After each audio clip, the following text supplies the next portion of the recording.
A'udzubillahi minasyaitonirrajim. Bismillahirrahmanirrahim. Qala rabbi shrah li sadri wa yassir li amri wahlul 'uqdatam min lisani yafqahu qawli.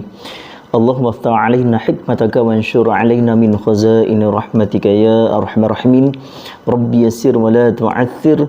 Rabbi tamim bil khair. Allahumma salli ala sayyidina Muhammad. Allahumma salli ala sayyidina Muhammad. Jadi alhamdulillah, syukur kita ke hadrat Allah SWT, kita sama-sama lagi dapat berjumpa dalam video saya ini, YouTube saya ini, Semangat Atar, perkongsian tentang ilmu dan juga tentang bab kematian dan juga hukum hakam lah, ya. Jadi insya-Allah kita jumpa lagi lepas ini, jangan pergi mana-mana.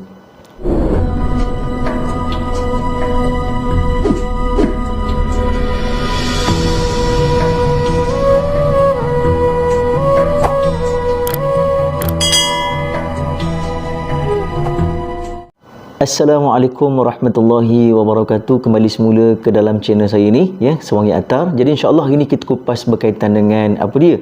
Iaitu apa keutamaan menjenguk orang sakit. Daripada Abu Hurairah radhiyallahu an, ia berkata bahawasanya Rasulullah sallallahu alaihi wasallam bersabda, sesungguhnya Allah Taala berkata pada hari kiamat, wahai manusia, aku pernah sakit, namun engkau tidak menjenguk diriku. Lalu manusia berkata, wahai Tuhan, bagaimana aku menjengukmu sementara engkau adalah Tuhan sekalian alam? Allah SWT menjawab, ada sipulan dari hamba-Ku yang engkau ketahui bahawa ia jatuh sakit namun engkau tidak menjenguknya. Bukankah engkau mengetahui jika menjenguknya engkau akan menemuiku di sisinya?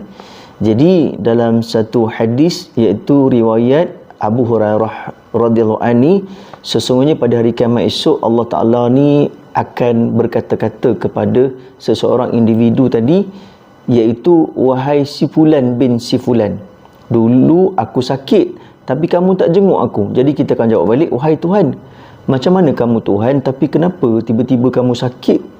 Macam mana aku nak lawat sedangkan kamu Tuhan?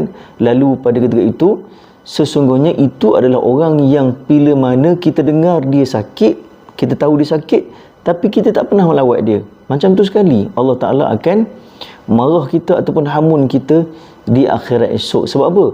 Tanggungjawab kita untuk melawat orang sakit tadi. Jangan tak lawat, tak wajib untuk kita lawat dia. Dan juga dari Muaz bin Jabal radhiyallahu an, ia berkata bahawasanya Rasulullah sallallahu alaihi wasallam bersabda, ada 5 perkara di mana Muslim yang melakukan satu darinya akan memberi jaminan kepada Allah Ta'ala, iaitu yang menjenguk orang sakit. Apa dia? Menghantar jenazah, berperang di jalan Allah, menemui pemimpin untuk menegurnya dan menghormatinya, atau berdiam di dalam rumahnya di mana ada orang yang mengucapkan salam kepadanya dan ia membalasnya. Ya, jadi Muaz berkata, dia mendengar bahawasanya baginda Sayyidina Rasulullah sallallahu alaihi wasallam bersabda, iaitu apa dia? Sesungguhnya ada 5 perkara orang Muslim melakukan satu darinya akan memberi jaminan kepada Allah, iaitu menjenguk orang sakit.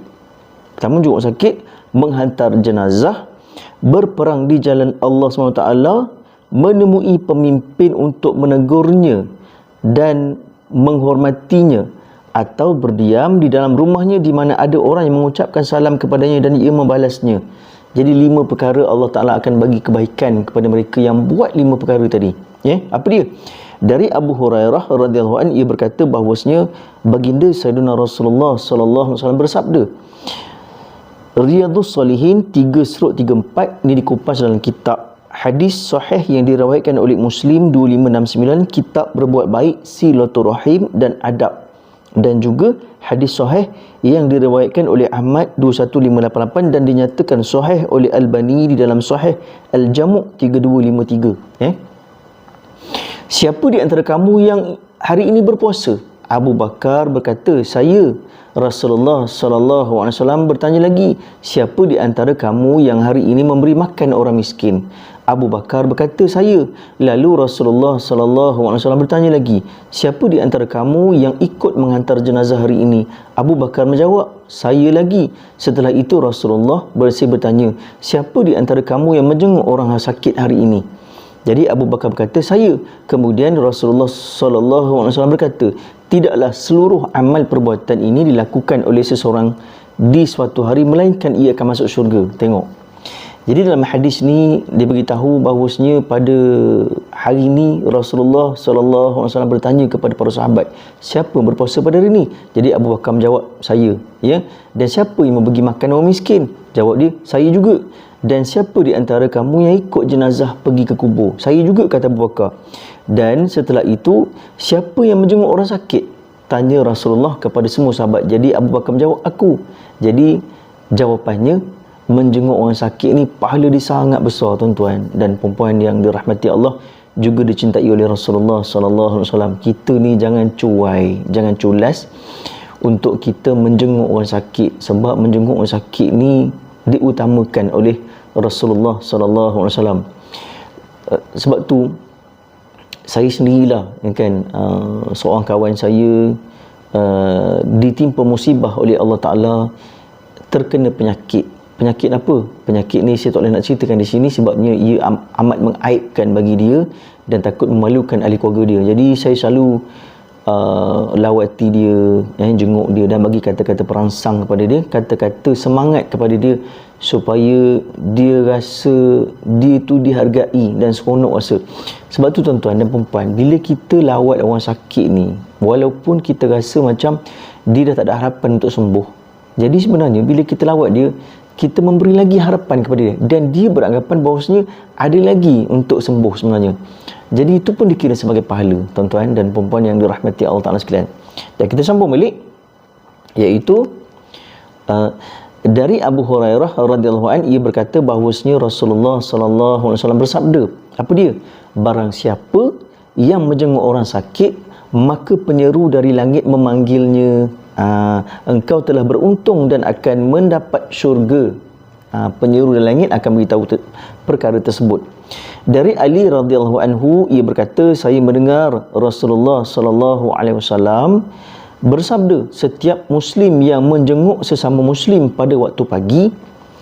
Jadi Sayyidina Ali ni dia mendengar baginda Sayyidina Rasulullah sallallahu alaihi wasallam ketika bila mana Rasulullah beritahu setiap muslim yang menjenguk sesama muslim pada waktu pagi, maka ia akan dimintakan rahmat oleh 70,000 malaikat sampai pada waktu petang. Allahu Akbar, pahala dia besarnya. Ni dibahas dalam kitab apa? Dalam sahih yang diriwayatkan oleh Muslim 1028, kitab zakat. Hadis hasan yang diriwayatkan oleh Tirmizi 2008, kitab berbuat baik dan silaturahim, Ibnu Majah 1443, kitab tentang jenazah, Ahmad 8331, dan dinyatakan hasan oleh Albani di dalam Sahih Al-Jami' 6378. Allahu Akbar. Dan yang ketiga pula dirujuk pada hadis sahih yang diriwayatkan oleh Abu Daud 93098, kitab jenazah, Tirmizi 969, kitab jenazah, Ibnu Majah 1442, kitab tentang jenazah, Ahmad 756, dan dinyatakan sahih oleh Albani di dalam Sahih Al-Jami' 5767. Allahu Akbar, besarnya fadilat. Maka pada ketika itu 70,000 malaikat mendoakan kerahmatan kepada orang yang pergi melawat orang sakit pada waktu pagi, dan pada waktu petangnya dia akan mendapat rahmat daripada 70,000 malaikat yang akan mendoakan dia. Masya Allah, Akbar, hebat betul. Huyung. Dan apabila ia menjenguknya pada waktu petang, maka ia akan dimintakan rahmat oleh 70,000 malaikat sampai waktu pagi. Maka siapa yang melawat orang pula pada waktu petang, maka Allah Ta'ala akan bagi pula kerahmatan kepada dia. Malaikat akan minta, 70,000 malaikat akan minta pula kerahmatan dia pada waktu paginya pula. Macam tu pula. Allahu Akbar, hebatnya. Serta ia mendapat jaminan buah-buahan yang siap dimakan di dalam syurga. Dari Jabir radhiyallahu anhu berkata bahawasanya Rasulullah sallallahu alaihi wasallam bersabda, barang siapa yang menjenguk orang sakit, maka ia masih termasuk saya ulang balik. Dari Jabir radhiyallahu anhu, ia berkata bahawasanya baginda Sayyidina Rasulullah sallallahu alaihi wasallam bersabda, barang siapa yang menjenguk orang sakit, maka ia masih terus mendapat rahmat ilahi hingga ia duduk. Dan jika ia duduk, okey, kita sambung balik. Dan jika ia duduk, maka semakin banyak rahmat yang diraihnya.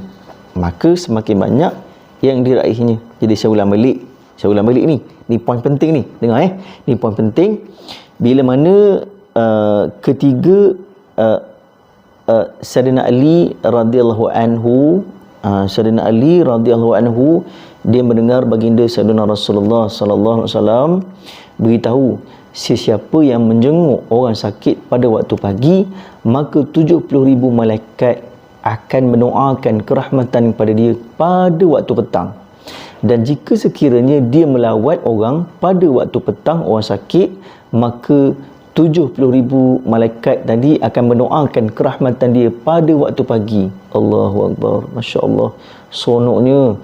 Dan juga dalam satu hadis Nabi beritahu, jika sekiranya orang yang menjenguk orang sakit tadi, maka ia masih terus mendapat rahmat ilahi hingga ia duduk. Dan jika ia duduk, maka semakin banyak rahmat yang diraihnya. Ni dikupas dalam hadis sahih yang diriwayatkan oleh Muslim 1028 kitab zakat, dan juga hadis hasan yang diriwayatkan oleh Tirmizi 2008 kitab berbuat baik dan silaturahim, Ibnu Majah 1443 tentang jenazah, Ahmad 8331, dan dinyatakan hasan oleh Albani dalam Sahih Al-Jami' 6378. Masya Allah, hebatnya lah. Sebab tu kita, tuan-tuan dan puan-puan, kalau ada orang yang sakit, tolong jenguk dia. Dan jangan lupakan dia, bagilah buah ke, belilah apa-apa ke. Kalau sekiranya dia tak mampu untuk makan tadi, orang sakit tadi tak mampu untuk makan, tak apa, kita bagi pada ahli keluarga dia, waris dia yang tak sakit, yang boleh makan buah tadi. Tapi kalau nak bagi buah, tengok juga, janganlah kita bagi buah apa? Buah durian. Orang tu sakit apa? Kena sakit lidah, sakit gigi, ataupun tak boleh nak makan, gigi dia dah banyak, dia buang, operate dan sebagainya. Kita pula bagi buah durian, memang kena balinglah biji durian atas muka kita balik kan. Ataupun kita bagi dia apa? Kita bagi dia buah apple. Bagilah buah yang lembut. Apa dia? Buah yang boleh digigit, hancur masuk dalam perut. Apa dia? Iaitu buah dragon fruit, kan? Buah-buahan yang lembut, buah-buahan kismis yang lembut, kan?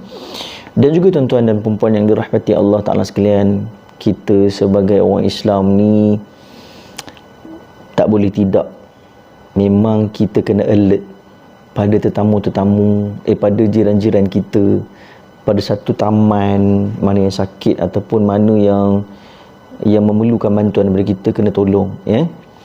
Jadi tuan-tuan dan puan-puan yang dirahmati Allah Ta'ala sekalian, jadi saya rasa sekadar itu saja. Wabillahi taufiq wal hidayah. Wassalamualaikum warahmatullahi wabarakatuh. Kita jumpa lagi untuk video yang akan datang berkaitan dengan hukum hakam, sakit, kematian dan juga perkahwinan. InsyaAllah kita jumpa lagi untuk vlog yang akan datang.